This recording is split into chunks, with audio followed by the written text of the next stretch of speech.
आज धीरे धीरे ठीक से ले जाई हो पिया भोला के दुआरी। आज धीरे धीरे ठीक से ले जाई हो पिया भोला के दुआरी।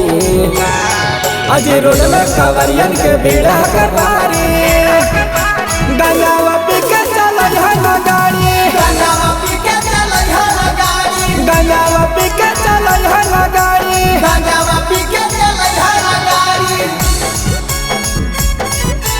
गंजावा पी के चल ना गाड़ी। Mixed by Santosh Satya।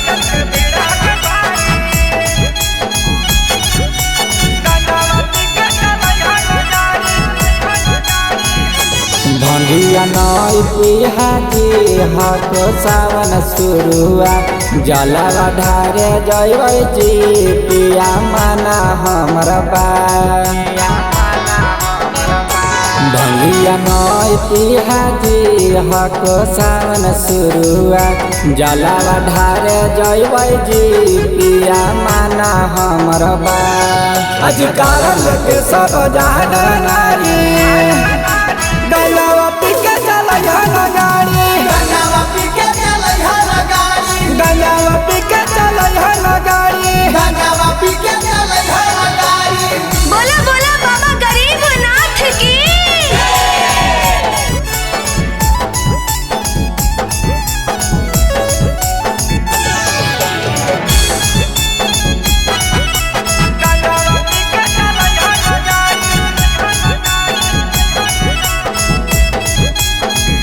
नगरिया पे जहाँ का जी हमारा लगा है कोटा अब चल लिया जी सैया हम देवा घर जी।